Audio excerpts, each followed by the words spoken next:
ஸ்ரீ ஜம்புகரேஸ்வர அகிலாண்டேஸ்வரி திருக்கோயில் திருவானைக்காவல் பஞ்சபூத ஸ்தலங்களில் ஒன்றான நீர் ஸ்தலமாக இத்தலம் வழிபாடு செய்யப்படுகிறது.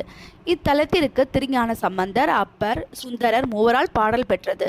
நாவல் மரக்காட்டில் ஜம்பு ரிஷியாலும் அம்பிகையாலும் வழிபாடு செய்யப்பட்டவர் ஸ்ரீ ஜம்புகேஸ்வரர்.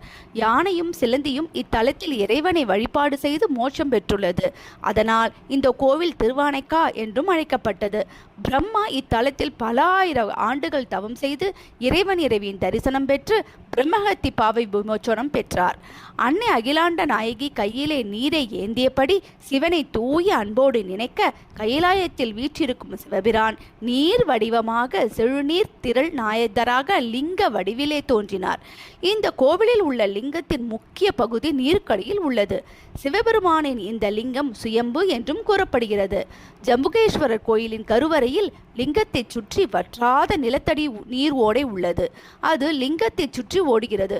தண்ணீரை வெளியேற்ற பிறகும் அது எப்போதும் தண்ணீரால் நிரம்பி இருக்கும். இதன் கருவறை தரைமட்டத்திலிருந்து சற்று கீழே அமைந்துள்ளது. 9 துளைகளை கொண்ட ஒரு கல் ஜன்னலால் சூழப்பட்டுள்ளது. பக்தர்கள் இந்த துளைகள் வழியாக லிங்கத்தை வணங்குகிறார்கள். 9 துளைகள் மனித உடலின் 9 கடைகளை ஒத்திருக்கின்றன. அவை வழிபடும்போது கட்டுப்படுத்தப்பட வேண்டும் என்பது ஐதீகம். அன்னை அகிலாண்டேஸ்வரி ஸ்ரீ சக்கரங்களை தாடகங்களாக அணிவித்து கொண்டு அருள் பாலிக்கிறார். கருவறைக்கு பின்புறம் சரஸ்வதி தேவி நின்ற கோலத்தில் வீணை இல்லாமல் காட்சி தருகிறாள். அருகில் கார்த்திகை ரோகிணியுடன் சந்திரன் இருக்கிறார். பஞ்சமுக விநாயகர், ஜிரேஷ்டா தேவியுடன் சனீஸ்வரர் இருக்கிறார்கள்.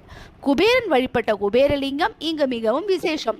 இந்த தலத்தில் தினமும் உச்சிக்கால வேளையில் அர்ச்சகர் புடவை அணிந்து கொண்டு ஜம்பு நாயகரை வழிபாடு செய்து பிறகு கோபூஜை செய்து மீண்டும் அம்மன் சன்னதிக்கு திரும்புவார்.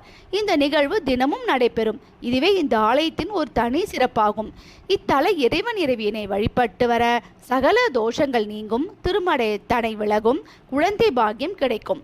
பங்குனி பிரம்மோற்சவத்தின் போது ஒரு நாள் ஜம்பு நாயகருக்கு பெண் அலங்காரமும் அன்னை அகிலாண்ட நாயகி ஜம்பு நாயகரை போன்று அலங்காரமும் செய்து பிரம்மா இவர்களை கைகூப்பியபடி 5 பிரகாரங்களிலும் எழுந்தருள்வார். இக்கோவில் திறந்திருக்கும் நேரம் காலை 5:30 மணி முதல் பகல் 1 மணி வரையிலும், மாலை 3 மணி முதல் இரவு 8:30 மணி வரையிலும் ஆகும்.